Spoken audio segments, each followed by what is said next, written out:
دشنام دیں، استغفر اللہ ربی و توب علیہ، دشنام دیں اے بدبختوں، یہ آل ابراہیم ہے۔ آج تک دنیا کو عقل نہیں آئی، دنیا نماز میں درود ابراہیم پڑھ کر بھی ابو طالب کو نہیں پہچانی۔ جن کے ایمان کی ضمانت اللہ نماز میں دے رہا ہے، آج دنیا ان کے ایمان پہ انگلیاں اٹھا رہی ہے۔ ارے بھائی پہلے درود نکال دو نماز سے، استغفر اللہ۔ سوچئے تو صحیح، جس پہ درود پڑھو اس پہ اعتراض کرو، پھر کیا معنی؟ تو بات ہوئی، اب پتھراؤ شروع ہو گیا۔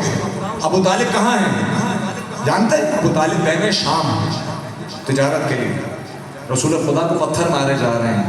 تقوی صاحب ماشاءاللہ 2 سال پہلے حج کر کے آئے، اللہ آپ سب کو حج عمرہ اور زیارات سے مشرف فرمائے۔ کیسے نوکیلے پتھر ہیں مکے کے، سنگلاخ پتھر، چھوٹا پتھر تو وہاں ملتا نہیں بھائی، وہ پتھر مارے جاتے تھے رسالت ماں، پیٹھ پہ لگا کرتے تھے، سوائے جناب خدیجہ کے کوئی نہیں جانتا۔ زوجہ تھی، اسب وہاں کے چپ ہو جایا کرتی تھی۔ رسول نے کہہ دیا تھا خدیجہ کسی کو کچھ نہ کہنا، ورنہ جناب خدیجہ کے خاندان کے سامنے قریش کے بھکاریوں کی مجال۔ جناب خدیجہ تو الکبریٰ سلام اللہ علیہ چپ کرا دیا زوجہ۔ اب وہ پاسبان نبوت شام سے واپس آیا، جس کا سمجھ لیں کوئی روزہ افطار نہیں ہوتا تھا جب تک محمد کا دیدار نہیں ہوتا تھا۔ آئے سرکار کا دیدار کیا، جو بچپن سے چہرے کو پڑتی آئی تھی آنکھیں، وہ آنکھیں پہچان گئی۔ کہا بھتیجے کیا بات ہے؟ کہا چچا کچھ نہیں۔ کہا نہیں تو ملول ہے، عبداللہ کے یتیم، عبد المطلب کی امانت، تو ملول ہے۔ فخر ابراہیم فرما ابو طالب کیا کر سکتا ہے؟ کہا چچا کچھ نہیں۔ کہا نہیں بتا۔ رسول بیگم کہا اپنے حق کی، تو رسول نے چوکا اتارا، پیٹھ پر زخموں کے نشان، نیل بھرے ہوئے۔ اللہ اکبر، ابو طالب کی آنکھوں میں خون اتر آیا۔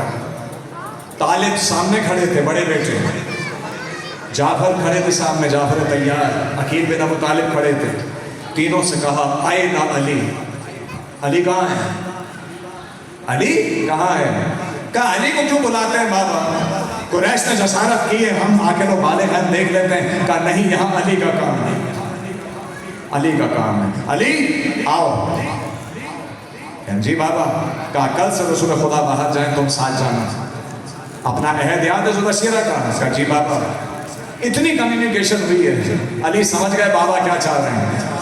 دیکھیے آپ جب گھر سے باہر نکلتے ہیں تو بچوں کا ہاتھ پکڑ کے نکلتے ہیں، بڑا پہلے نکلتا ہے، رستے کو دیکھتا ہے، پھر بچوں کو باہر نکالتا ہے، ایسا ہی ہے۔ کائنات میں شاید پہلا اور آخری منظر، بچہ پہلے نکلا، رستے کا جائزہ لیا، کہتا ہے یا رسول اللہ تشریف لائیے، علی ساتھ ہے۔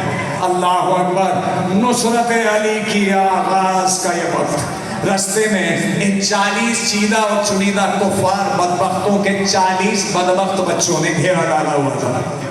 آج دیکھا کہ علی ساتھ ہیں، تھوڑا چونکے، گھبرائے یوں نہیں، کیونکہ علی